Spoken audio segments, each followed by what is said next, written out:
My name's Rob Catlow. I'm a volunteer with Alzheimer's Society. I started volunteering with them back in 2011, soon after my father passed away with dementia. So I've been a volunteer for well over 10 years now. My posh title is Dementia Friends Ambassador.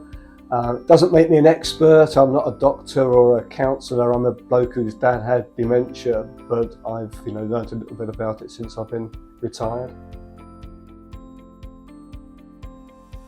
Dementia Friends, a 1 hour awareness session to try and dispel some of the myths about dementia and to encourage people to think kindly and patiently about people with dementia.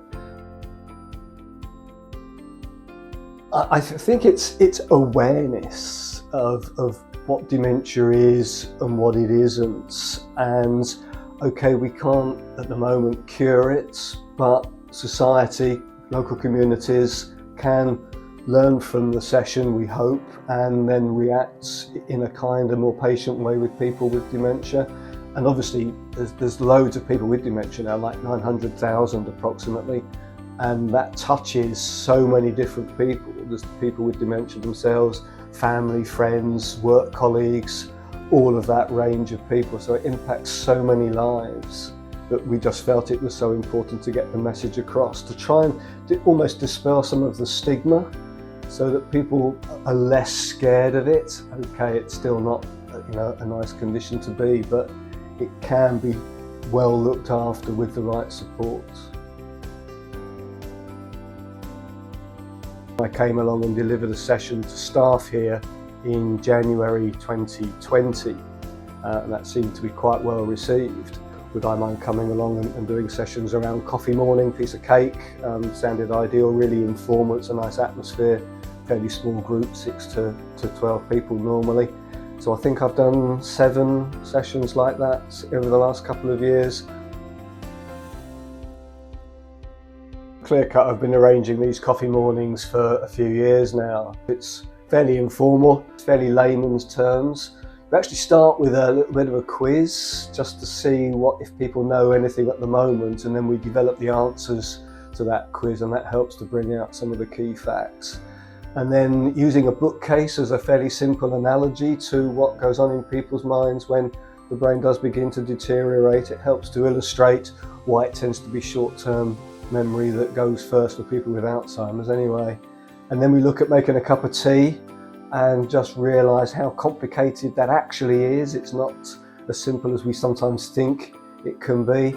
And then at the very end we sort of wrap up at what happens next sort of question. So there's those 4 elements: the quiz, the bookcase, the cup of tea, and the wrap up at the end.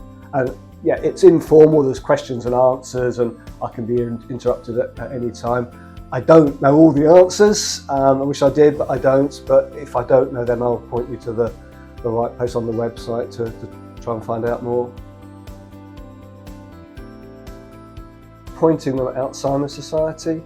There's someone at the end of a phone all the time. The website has got so much information, and there are self-help forums on the website as well, so you don't have to reinvent the wheel. It's already been the information's already there, and that support and guidance is really valuable. Just talking to somebody who can be reassuring and who can point you in the right direction, see through the fog sometimes, and get to the key things that you need to address. No cure at the moment, but there's a few wedges in the door where drugs are coming into being now that are helping to slow the progression, and that's the first step, I think, in getting to the bottom of this. Especially with someone with dementia, you don't know what they're going to do next, or if they've done what they should have done, so your brain is always half with them. So I know my mum found it really hard to go out because she didn't want to leave Dad on his own, but my brother was nearby and just around the corner, so he was able to step in and fulfil that added support and to give Mum that respite. And other people, a lot of care homes often offer day support, day relief, so the person with dementia can go to the care home for the day and give the carer a day to have a cup of tea and chill out or whatever. And we often forget, we focus on the people with dementia, but the carers and the family need as much support as anyone else. You know, my mum was desperate for support looking after dad, because you tend to forget, and they need that encouragement and that support and that care and attention as well.